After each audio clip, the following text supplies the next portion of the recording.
In the heart of autumn, as the leaves painted the woods in fiery hues and the crisp air signaled the arrival of Halloween, a campground on the outskirts of Cedar Lake was transformed into a haven for thrill-seekers and nature enthusiasts. But within this idyllic setting, a chilling terror was about to descend. Tom and Sarah, a young couple with a penchant for adventure, arrived at Cedar Lake Campground, their hearts filled with excitement and the promise of a romantic weekend in the great outdoors. However, their plans were soon to take a terrifying turn. As the moon ascended, casting an eerie glow over the camp, Tom and Sarah settled into their cozy tent. The scent of a bonfire drifted on the wind, and the distant laughter of fellow campers added to the atmosphere of merriment. The evening was enchanting, and Tom had planned a surprise for Sarah. He presented her with a vintage lantern, an heirloom from his family, to illuminate their night with a warm, inviting glow. Little did they know that this lantern would be their only defense against the darkness. In the stillness of the night, a deafening scream cut through the campground, followed by a series of panicked shouts. Tom and Sarah exchanged alarmed glances as the campfire's glow flickered ominously. Without hesitation, they grabbed the lantern and ventured toward the source of the commotion. Their steps were quick and cautious as they approached the neighboring campsite. What they discovered there was a scene from their worst nightmares.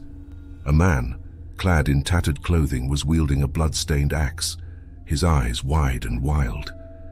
In the harsh lantern light, the murderer turned toward them, his lips twisted into a malevolent grin. Fear coursed through Tom and Sarah, but there was no time to flee. The murderer was upon them, and their lantern was their only weapon. As the night darkened and the woods whispered their secrets, the couple found themselves trapped in a deadly game of cat and mouse. The murderer's axe swung with a deadly precision, and their only refuge was the feeble light of the lantern.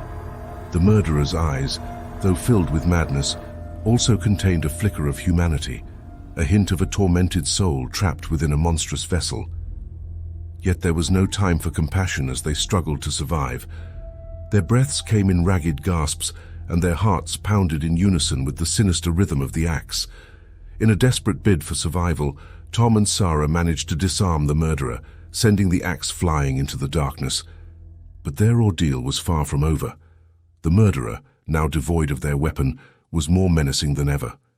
In the dim lantern light, they lunged at Tom, sending him to the ground, his life extinguished in an instant.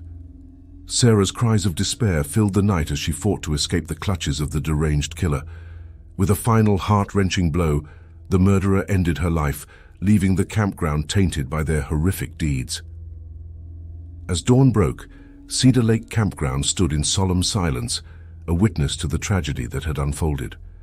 The once beautiful autumn landscape was marred by a gruesome story of terror and heartbreak, leaving behind only memories of the young couple who had ventured into the woods, never to return. On a bone-chilling autumn night, the town of Blackwood rested beneath a quilt of crimson leaves and eerie moonlight. As the trees shed their golden attire, a sense of mystery clung to the air, ready to unfurl a tale of horror like no other.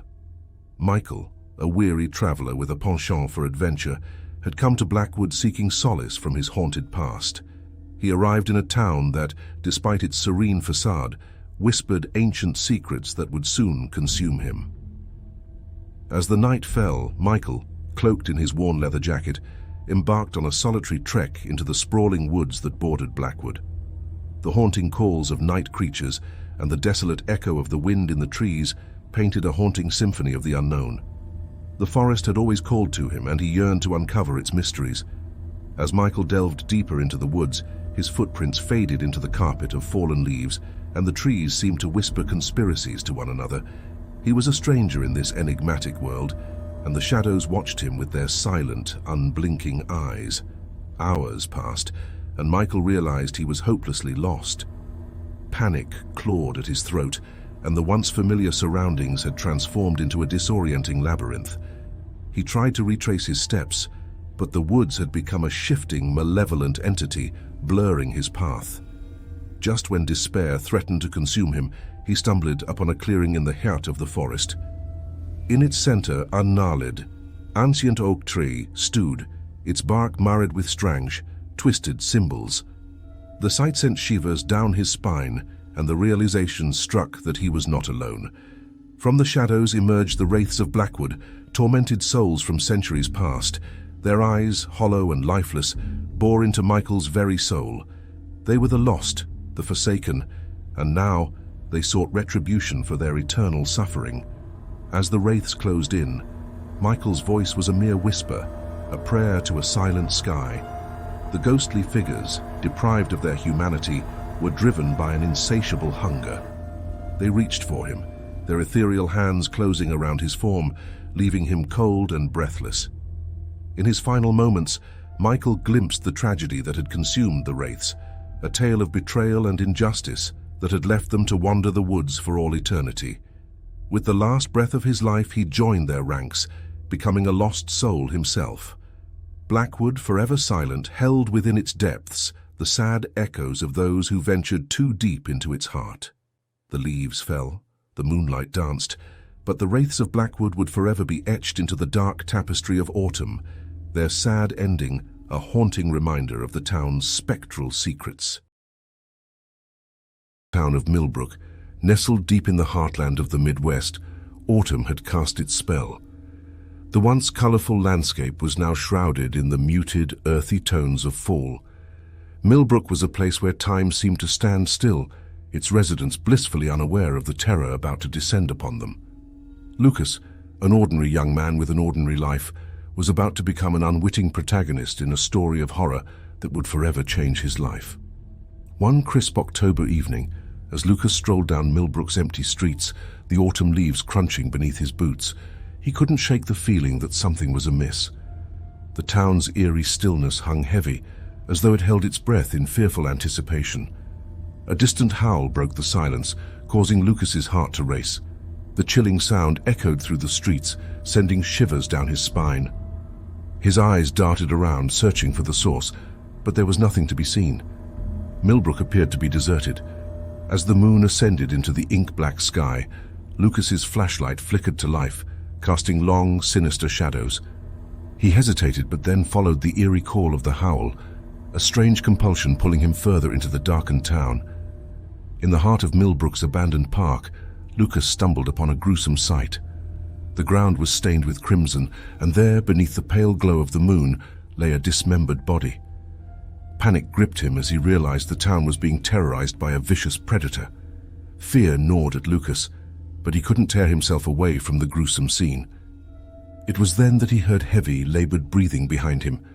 Slowly he turned, and there, emerging from the shadows, was a creature unlike anything he had ever seen.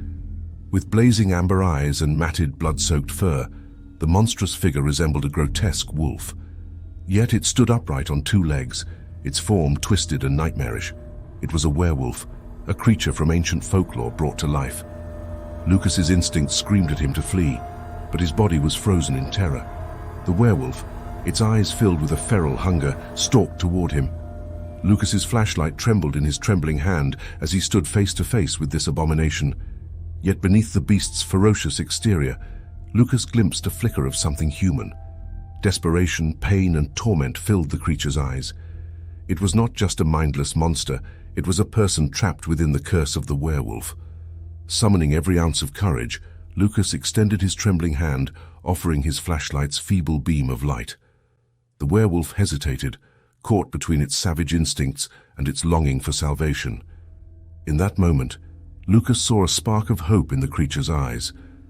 The werewolf, battling its inner demons, accepted his offer. In a gut-wrenching transformation, its monstrous form twisted and contorted until a man stood before him, naked and vulnerable, his eyes filled with gratitude and despair. Lucas had not only stumbled upon a horror in the heart of Millbrook, but a soul in desperate need of redemption. Together, they would venture to find a way to break the curse that had plagued the town for generations, and in doing so, unravel the dark secrets hidden in the heart of the Midwest.